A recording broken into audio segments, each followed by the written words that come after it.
Well, it's that time of the year again when new anime begin to air for our enjoyment. This season I've been following 4 shows, though now it has been narrowed down to just 2, and the reasons why will be presented to you in this video.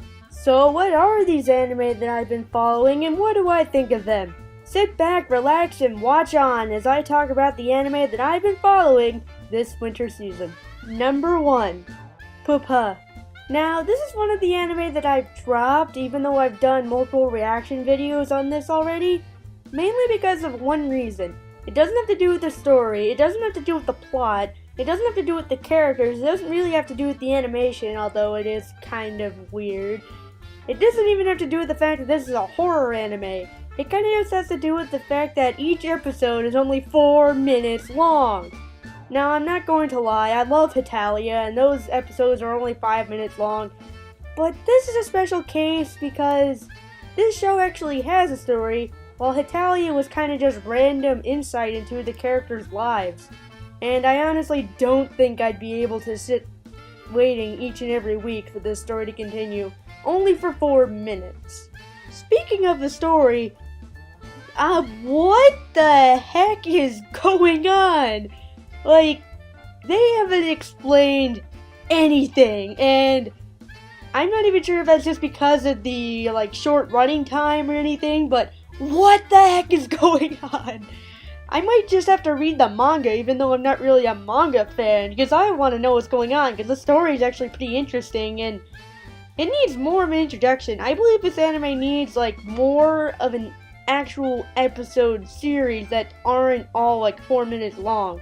So, if you're a horror fan and don't really mind just short bursts of entertainment every week, I guess you can go ahead and watch it, but it's just not for me. Number 2.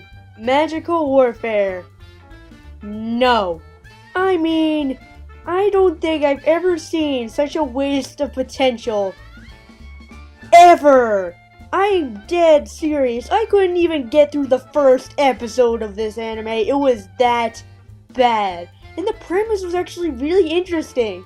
It was about a guy who has a really dark past, and he finds this girl who's asleep, and apparently she's a wizard, and she turned him into a wizard too. And I know that sounds really stupid and pretty much the same plot of your average ecchi harem anime, but it actually really intrigued me, and I guess I should have known what was coming.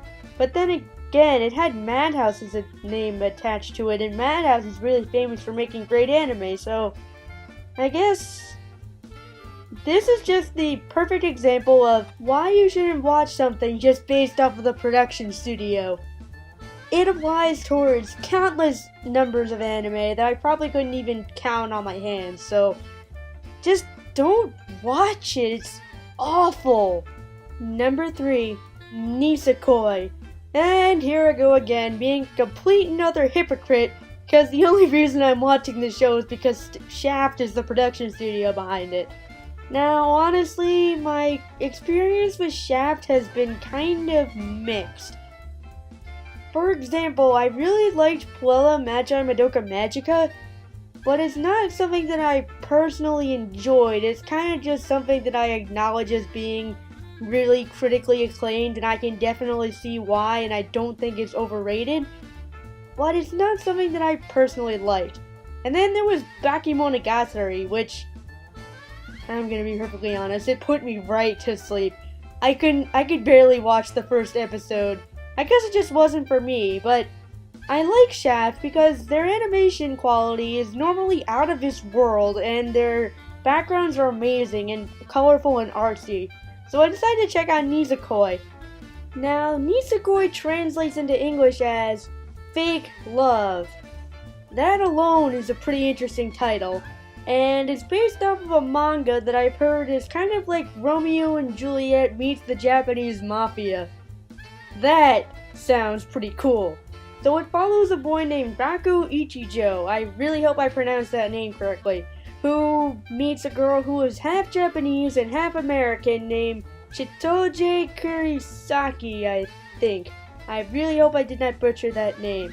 So then once they meet, Chitoge accidentally jumps off of a banister and kicks him in the face because she wanted to get to class early, and they did not get off to a good start. They absolutely hate each other. But then at a major twist at the end, you find out that, well, you already knew it, but Raku was apparently the son of his huge gang lord, and you find out that Chitoge is also the daughter of another gang lord, and the only way to create peace between the two gangs is that they pretend to be girlfriend and boyfriend.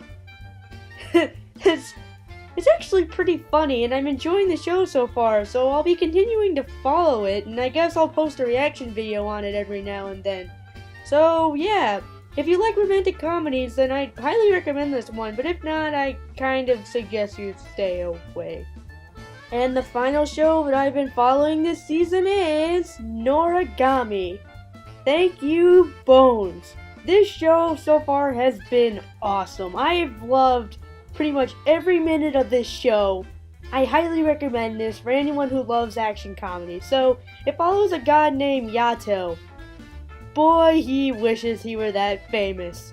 He actually just got rejected by his human weapon called a regalia, and basically is on his own and needs to find ways to help people without using his human weapon. So he goes around trying to search for this cat. I don't remember the cat's name, but it's not important, so just go with it.